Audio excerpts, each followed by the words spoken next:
வணக்கம் ஃப்ரெண்ட்ஸ். இன்றைக்கி நம்ம வீடியோவில் லிப்போ பேட்ரி அப்படிங்கிறத பற்றி கொஞ்சம் தெரிஞ்சுக்க போகிறோம். ஸோ பேரில் இப்போது லிப்போ அப்படின்னு பார்க்கும்போது லித்தியம் பாலிமர், அதாவது அது வந்து ஒரு டைப் ஆஃப் ட்ரை கெமிக்கல்ஸ் வச்சு ரெடி பண்ணியிருக்காங்க.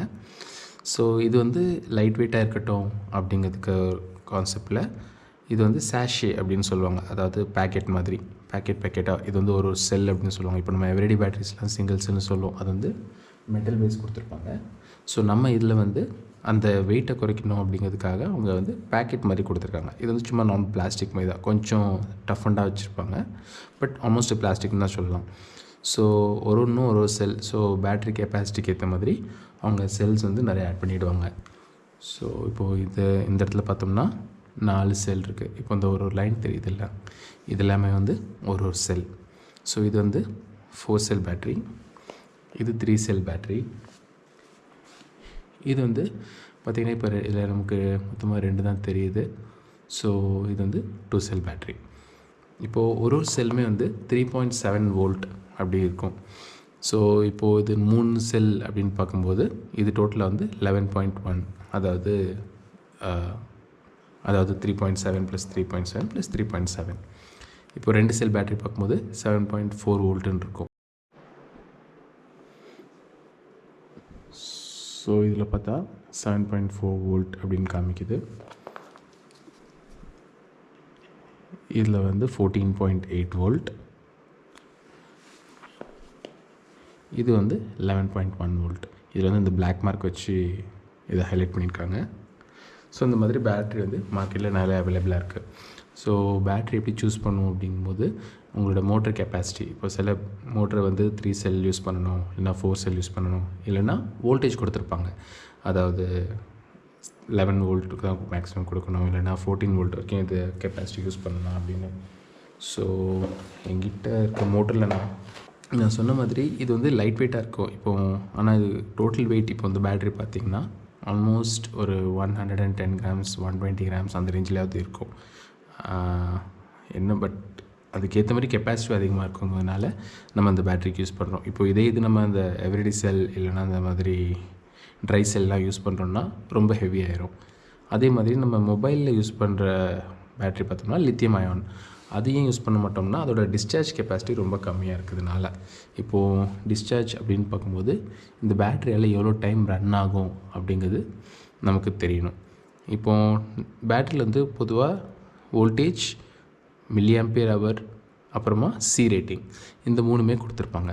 இந்த 3 எதுக்குன்னா வோல்டேஜ் நான் சொன்ன மாதிரி எவ்வளோ பொட்டென்ஷியலில் அந்த மோட்டர் ரன் பண்ணணும், இல்லைனா ஏதோ எலக்ட்ரானிக் நமக்கு ரன் பண்ணதுக்கு எவ்வளோ வோல்டேஜ் அதால் கொடுக்க முடியுங்கிறது மெயின் செல்ஸ் கணக்கு. ஸோ இப்போ நான் சொன்ன மாதிரி இதில் 4 செல் இருக்குங்கிறதுனால இது 14.8 வோல்ட் கொடுக்க முடியும். அதே இது இப்போது எம்ஏஹெச் அப்படின்னு பார்க்கும்போது இப்போ இது 2200 mAhன்னு இருக்குது. அதாவது 2200 mAhனால் 1 ஹவருக்கு, அதாவது 2200 mAh கரண்ட் கொடுக்க முடியும். அதாவது மில்லி ஆம்பியர் ஹவர் 2.2 ஆம்பியர்னு சொல்லலாம், இல்லைனா 2200 ஆம்பியர் ஹவர்னு சொல்லலாம். அவ்வளோ கெப்பாசிட்டி 1 ஹவருக்கு அதெல்லாம் கொடுக்க முடியும். அதே மாதிரி சி ரேட்டிங் அப்படின்னு என்னென்னா எவ்வளோ ஹெவியாக அதெல்லாம் லோட் கொடுக்க முடியும். இப்போ இந்த 2200 mAh வந்து கண்டினியூஸாக எடுக்கும்போது இன்ட்டு 35 அந்த ரேட்டிங்கில் கொடுக்க முடியும். அதாவது இப்போது நீங்கள் இப்போ 35 × 2.2ன்னு பார்க்கும்போது ஆல்மோஸ்ட் 7.7 கிட்ட வருது. அந்த 7.7 ஆம்ப் கரண்ட் வந்து அதெல்லாம் கண்டினியூஸாக கொடுக்க முடியும் இந்த பேட்டரியால். இப்போது அதே இது பார்த்தோம்னா பர்ஸ்ட்னு கொடுத்துருப்பாங்க 70C மேக்ஸ் அப்படின்னு. இது எதுக்குன்னா இன்கேஸ் மோட்ரு எங்கேயாவது ஸ்டக் ஆயிடுச்சு, ஆனால் நீங்கள் வந்து பவர் கொடுத்துட்டே இருக்கீங்க, அப்போது வந்து மோட்ரு சுற்றலைனாலும் அதோட கரண்ட் வந்து அதிகமாக இருக்கும். அப்போது வந்து அது 35ஓட அதிகமாக வந்து கரண்ட் எடுக்க சான்சஸ் இருக்குது.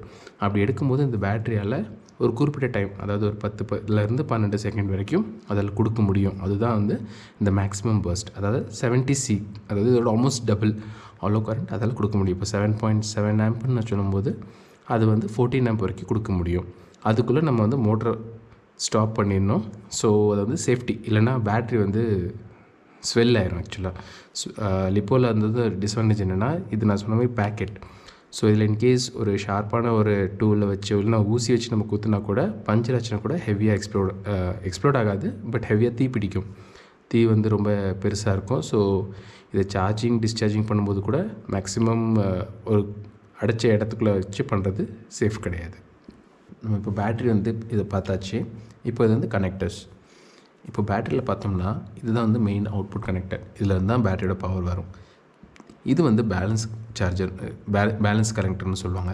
ஸோ வந்து சார்ஜ் பண்ணதுக்கு இப்போது இதில் 4 செல் இருக்கிறதுனால ஒரு வயரும் ஒரு செல்லேருந்து வரும், ப்ளஸ் ஒரு காமன் வயர்.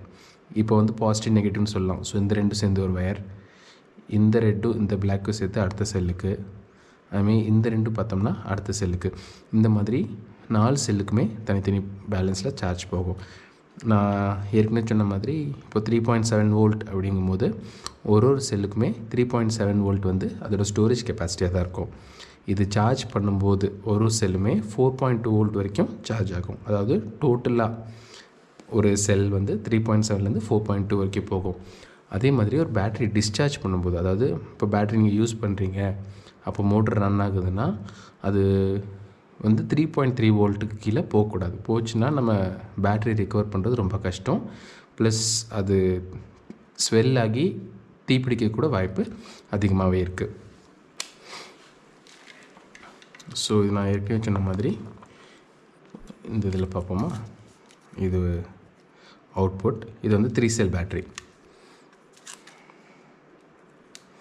ஸோ இதோட அவுட்புட் பார்க்குறோம். ஸோ 11.54 இருக்குது. அதாவது இது குறைஞ்ச எக்ஸ்ட்ரா சார்ஜில் தான் இருக்குது, ஸ்டோரேஜ் வோல்டேஜில் வைக்கல.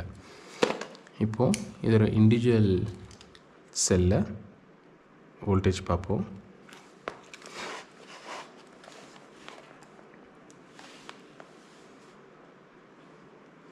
இப்போ 3.85,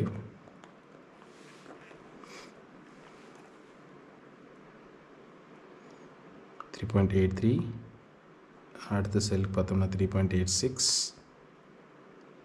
3.84.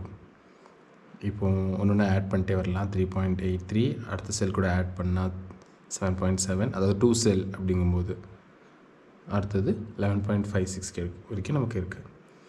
இப்போது இன்கேஸ் சில நேரத்தில் நமக்கு வந்து பேட்ரி ஒரு செல் வந்து நான் சொன்ன மாதிரி இந்த 3.3 வோல்ட்டு கீழே போயிடுச்சுன்னா அதை ரிகவர் பண்ண முடியாது. அப்போ என்ன பண்ணலாம், இதை ஃபுல்லாக ரிமூவ் பண்ணிவிட்டு உள்ள பிளேட்டிங் இருக்கும், அதை ரிமூவ் பண்ணி இதை வந்து 2 செல்லாக மாற்ற வாய்ப்பு இருக்குது. பட் அது கொஞ்சம் கஷ்டமான டாஸ்க்கு. பட் இன்கேஸ் உங்களால் நிதானமாக பண்ண முடிஞ்சதுன்னா அதை ட்ரை பண்ணலாம். இப்போ லிப்போ கனெக்டர்ஸ், இப்போ மார்க்கெட்டில் நீங்கள் பேட்ரி வாங்கும்போது நிறைய டைப் ஆஃப் கனெக்டர்ஸ் கிடைக்கும். இது வந்து டீன் கனெக்டர்னு சொல்லுவாங்க. இது XT60 எல்லோ கலரில் இருக்கிறது. அப்புறம் வெறும் இந்த கோல்டு சைடு மட்டும் இருக்கிறது மட்டும் கோல்டு கனெக்டர்னு சொல்லுவாங்க. இப்போ பனானா கனெக்டர்னு ஒரு டிசைன் வருது.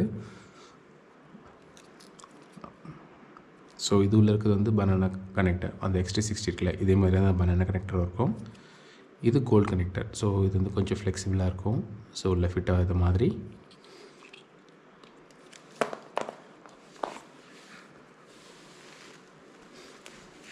இப்போ டீன் கனெக்டர்ஸ் பார்த்துக்கிட்டிங்கன்னா யூஸ்வலாக பேட்ரிஸ், எல்லா பேட்ரிஸ்க்குமே எந்த கனெக்டராக இருந்தாலுமே ஃபீமேல் எண்டு தான் பேட்டரியில் கொடுத்துருப்பாங்க. எதனாலன்னா அதோட டெர்மினல்ஸ் இருக்குல்ல, இந்த உள்ளே இருக்க 2 டெர்மினல்ஸ் அது ரெண்டுமே டச் ஆச்சுன்னா கூட இது ஷார்ட் ஆகும், பேட்ரி ஸ்வெல் ஆக வாய்ப்பு அதிகம். ஸோ டெர்மினல்ஸ் வந்து டச் ஆகாத மாதிரி தான் கொடுத்துருப்பாங்க. ஏன்னா டச் ஆச்சுன்னா பேட்ரி இமீடியட்டாக ஷார்ட் ஆகி உடனே எரிஞ்சிரும். ஒன்று எரிஞ்சிரும், இல்லைனா பேட்ரி ஃபுல்லாக ஃபியூஸ் போயிடும். ஸோ அதுக்கப்புறம் மோஸ்ட்லி அது எரிய சான்சஸ் அதிகம். ஸோ கம்மி சார்ஜில் இருந்தாலுமே அது எரியதுக்கு, அதுக்கு கெமிக்கல் உள்ள இருக்க கெமிக்கல் பார்த்தோம்னா கம்மி சார்ஜில் கூட அது எரிய சான்சஸ் இருக்குது. இப்போது இது வந்து XT60, இதோட ஃபீமேல் கனெக்டர். இது பார்த்தோம்னா மேல் கனெக்டர். இதை பார்த்தாலும் டிஃப்ரென்ஸ் தெரியுது. ஃபீமேல் கனெக்டர் வந்து சாக்கெட் மாடலில் இருக்கும், மேல் வந்து உங்களுக்கு ப்ளக் மாடலில் இருக்கும். இதே மாதிரி தான் டீன் கனெக்டர்ஸுமே. இது ஃபீமேல் எண்டில் இருக்கும், இது மேல் கனெக்டர்ஸ். ஃபீமேல் கனெக்டர் மட்டும்தான் எப்பவும் பேட்டரியில் கொடுத்துருப்பாங்க சொன்ன மாதிரி, அது வந்து சேஃப்டிக்காக. ஸோ இப்போ நம்ம கனெக்டர்ஸ் பார்த்தாச்சு. இதுக்கு அடுத்தால சார்ஜர். இப்போ மார்க்கெட்டில் பார்த்தோம்னா ரொம்ப குறைஞ்ச ரேட்டில் இந்த சார்ஜர் அவைலபிளாக இருக்குது. இது வந்து நம்ம 3 செல்லுக்கு தான் மேக்ஸிமம் யூஸ் பண்ண முடியும். இதில் பார்த்தோம்னா 4 கனெக்டர் இருக்குது. ஸோ நான் இப்போ 2 செல்லில் பார்த்தோம்னா இந்த பேலன்ஸ் கனெக்டர் அப்படிங்கும்போது இதில் மொத்தம் 3 வயர் இருக்குது. இந்த சைடு 3 பின் இருக்கும். இதில் பார்த்திங்கன்னா 3 பின் மட்டும்தான் இருக்கும். ஸோ இப்போ நான் அந்த 3 பின் வச்சு இதை கனெக்ட் பண்ணோம்னா இது மட்டும் சார்ஜ் பண்ணிக்கலாம். செகண்ட் வந்து 3 செல் பேட்டரிஸ்க்கு. 3 செல்க்கு நான் சொன்ன மாதிரி 4 பாயிண்ட்டு இங்கே 4 பின் இருக்கும். இது நம்ம சார்ஜ் பண்ணால் ஒரு செல்லும் சார்ஜ் ஆகுது, இதில் அப்டேட் ஆகும். இதில் என்னென்னா இது ரெட்டில் இருந்து க்ரீன் ஆகுது வரைக்கும் நமக்கு ஃபுல் சார்ஜுன்னு தெரியும். பட் இந்த சார்ஜை பார்த்துட்டிங்கன்னா மேக்ஸிமம் சார்ஜ் கரண்ட் 3 × 800 mAh, அதாவது ஒரு செல்லுக்குமே 800 mAh தான் மேக்ஸிமம் அதில் கொடுக்க முடியும். அந்த ஸ்பீடில் தான் சார்ஜும் பண்ணும். அதனால் இது எல்லா பேட்டரிஸ்க்குமே போடுறது சேஃப் கிடையாது. அதே நேரத்தில் இது வந்து உங்களுக்கு சேஃப் பண்ண முடியாது. நான் சொன்ன மாதிரி நம்ம பேட்ரி வந்து 3.3 வோல்ட்டுக்கு கீழே போகும்போது அதை ரிகவர் பண்ணுறது ரொம்ப கஷ்டம்னு சொல்லியிருக்கேன். பட் ரிகவர் பண்ணுறதுக்கு நிறைய மெத்தட்ஸ் இருக்குது. ஸோ இந்த சார்ஜரெலாம் அது பண்ண முடியாது. ஸோ அந்த சார்ஜர் நான் அடுத்த வீடியோவில் செட்டிங்ஸோடு நான் உங்களுக்கு காமிக்கிறேன். இது வந்து குறைஞ்ச ரேட்டில் இருக்கிறதுனால நீங்கள் வேணால் வாங்கிக்கலாம். பட் நான் ரெக்கமெண்ட் பண்ண மாட்டேன். கொஞ்சம் சீக்கிரமாகவே உள்ள இருக்க பார்ட்ஸ்லாம் டேமேஜ் ஆகுது சான்ஸ் அதிகமாக இருக்குது. அதே நேரத்தில் இதில் நீங்கள் காசு மிச்சப்படுத்தி நீங்கள் பேட்ரி சேஃப்டி இதெல்லாம் பார்க்கும்போது இந்த சார்ஜர் ரெக்கமெண்ட் பண்ணுறது ரொம்ப கம்மி. நான் ஏற்கனவே சொன்ன மாதிரி இப்போ பேட்ரி வந்து ரொம்ப எக்ஸ்ப்ளோசிவ் அந்த மாதிரி ஒரு கெமிக்கல்லாம் இருக்கிறதுனால ஃபீல்டுக்கெலாம் கொண்டு போகும்போது, அதாவது நீங்கள் ஒரு இடத்துக்கு ட்ரான்ஸ்போர்ட் பண்ணுறீங்க இல்லை வீட்டிலே கூட வைக்கிறீங்க, ஒரு இடத்துல ஸ்டோரேஜ் பண்ணி வைக்கும்போது சேஃப்டிக்காக இந்த மாதிரி பேக்ஸ் அவைலபிளாக இருக்குது. இந்த பேக் பார்த்தோம்னா இது ஃபயர் ரெசிஸ்டன்ட். ஸோ இன்கேஸ் உங்களுக்கு இப்போ தீ பிடிச்சா கூட இந்த பேகு ஒரு லிமிட்டுக்கு மேலே எரிஞ்சாலும் இதிலேருந்து அந்த தீ வெளில போகாது. பட் லிப்போ எரிஞ்சதுன்னா அதில் வர ஸ்மோக் புகை எல்லாம் வந்து ரொம்ப ஹெவி, கெமிக்கலும் அதிகம்தான். அந்த இம்பேக்ட்லேருந்து நம்ம காப்பாற்ற முடியுமாங்கிறத சொல்ல முடியாது. அது கொஞ்சம் பாதிப்பு இருக்க வாய்ப்பு இருக்குது. பட் தீ வந்து வேற எங்கேயும் ஸ்ப்ரெட் ஆகாமல் இருக்கிறதுக்கு இந்த மாதிரி பேக் நீங்கள் வச்சுக்கிட்டிங்கன்னா ரொம்ப நல்லது. ஸோ இன்கேஸ் நீங்கள் சார்ஜ் போடும்போதும் நீங்கள் பேட்ரி வந்து இது உள்ளே வச்சுக்கிட்டு நீங்கள் உங்கள் பேட்ரி சார்ஜ் பண்ணிக்கலாம். ஸோ இன்கேஸ் ஓவர் சார்ஜ் ஆகுது இல்லை ஷார்ட் ஆகுது சார்ஜர்னால அப்படிங்கும்போது கூட உங்கள் பேட்ரி மட்டுமே டேமேஜ் ஆகும், அது பேக்கு டேமேஜ் ஆக சான்சஸ் அதிகம். நான்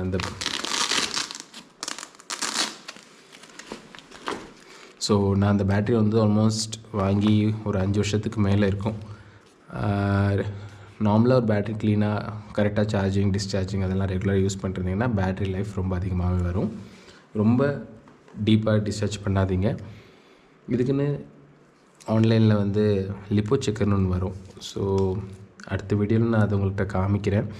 அதில் வந்து நீங்கள் ஃபீல்டில் வச்சு இன்கேஸ் நீங்கள் யூஸ் பண்ணிகிட்ருக்கீங்க, உங்கள் பேட்ரி உங்களுக்கு தெரியணும் உங்களுக்கு செல் இருக்கா, இன்னும் கெப்பாசிட்டி இருக்கா அப்படின்னு பார்க்கும்போது ஃபீல்டில் வச்சு நீங்கள் செக் பண்ணிக்கலாம். இன்கேஸ் உங்கள் பேட்ரி வந்து ஆல்மோஸ்ட் க்ளோஸ் டு 3.3 கிட்ட வந்துருச்சுனாலே அந்த பேட்ரி நீங்கள் யூஸ் பண்ணாமல் இருக்கிறது நல்லது. ஏன்னா ஒன்ஸ் நீங்கள் ஃப்ளைங் போயிட்டீங்கன்னா ஆல்மோஸ்ட் ஒரு 0.5 வோல்ட்டாவது எடுத்துருவோங்கிறதுனால உங்கள் பேட்ரி டிஸ்சார்ஜ் ஆகிறதுக்கு வாய்ப்பு அதிகம்.